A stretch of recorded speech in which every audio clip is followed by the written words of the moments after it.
সাথে 7 বছরের সংসার ছিল, বিয়েও করেছিলেন প্রেম করে। কিন্তু রীতা ভাবি বন্ধা ছিলেন। এই ব্যাপারটা নিয়ে মনস্তাত্ত্বিক সমস্যা ছিল। মনে হচ্ছে সমস্যা থেকে জড়িয়ে পড়েছিলেন পরকীয়ায়। কেউ কিছু বুঝে ওঠার আগেই পালিয়ে গিয়েছেন কলেজ লাইফের সেই প্রেমিকের সাথে।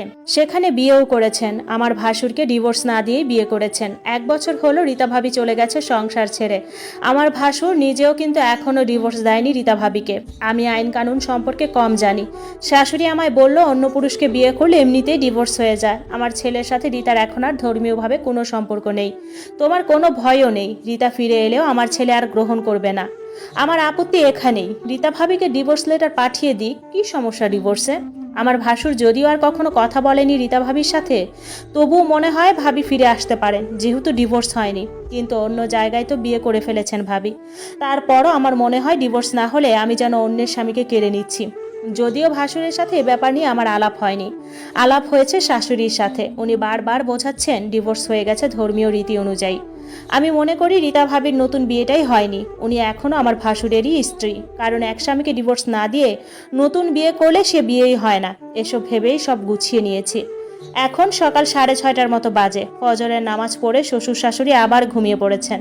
ভাসুর হয়তো তার রুমেই আছেন। ননদরা এখনও আসেনি বিয়ে উপলক্ষে। বাকি মেহমানও আসবে আজ বিকেল থেকে। এখন বাড়ি একটু ফাঁকা। আমাকে এখনই পালাতে হবে। আমি গোছানো ব্যাগটা নিয়ে বেরিয়ে গেলাম শ্বশুরবাড়ির পেছন দিয়ে। ছোট একটি গেট আছে। গেট খুলে বের হয়েছি। এটা বাড়ির পেছনের রাস্তা। গেটের সামনে আমাকে অপেক্ষমান দেখে একটা সিএনজি এগিয়ে এসেছে। এই সময়টায় সাধারণত রাস্তা নীরব থাকে, সিএনজিরও চলাচল কম থাকে। কিন্তু আজ মনে হয় পেয়ে গেলাম।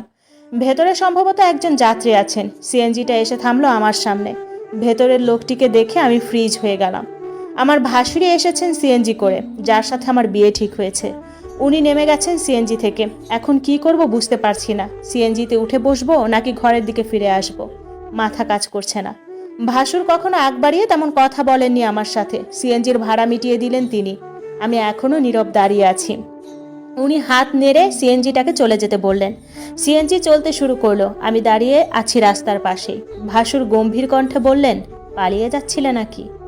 আমি জবাব দিলাম না। উনি বরাবরই গম্ভীর ভঙ্গিতে আবার আমার পানে চেয়ে প্রশ্ন করলেন, তোমারও কি কেউ আছে নাকি? যদি গোপন কোনো প্রেমিক থাকে তবে পালিয়ে যাও, আমি বাধা দেব না। আর যদি কেউ না থাকে তাহলে আমার হাত ধরো। তোমার হাত আমি কখনো ছাড়ব না। ভাসুরের কথাগুলো শুনে বুকের ভেতর কেমন যেন লাগলো। মনে হলো উনি অনেক কষ্ট থেকে এভাবে বলেছেন। আমি আর পা বাড়াতে পারিনি। বাড়ির গেটের দিকেই ঢুকে যাচ্ছিলাম। ভাসুরও বুঝতে পারলেন আমি ফিরে যাব না। তিনি আমার হাত থেকে ব্যাগটা নিলেন। ধীর কণ্ঠে বললেন, মায়ের কাছে গতকালই শুনেছি তুমি রীতার ডিভোর্স চাও। তুমি যা চাও সেটাই হবে। ধর্মীয় মতে রীতা অলরেডি ডিভোর্সড হয়ে গেছে। তারপরেও আমি ডিভোর্স লেটার পাঠিয়ে দিব। ওকে ডিভোর্স দিয়েই তোমাকে বিয়ে করব।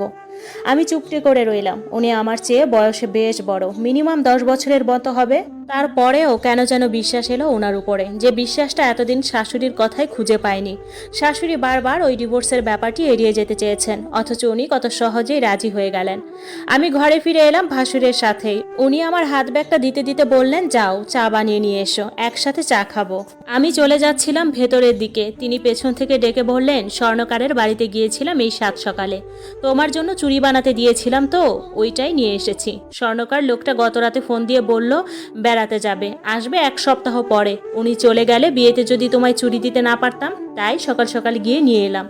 আমি অবাক হলাম ভাসুরের কথা শুনে। কোথায় যেন সুখ সুখ অনুভূত হলো। স্বামীর মৃত্যুর পরে এই প্রথম কারো কথা অনেক বেশি ভালো লাগলো। আমি মনটাকে স্থির করলাম। আর কোনো লোকচুরি নয়, ভাসুরকেই গ্রহণ করব স্বামী হিসেবে। তিনিই হয়তো হবেন আমার বাকি জীবনের অজানা সুখ পাখি।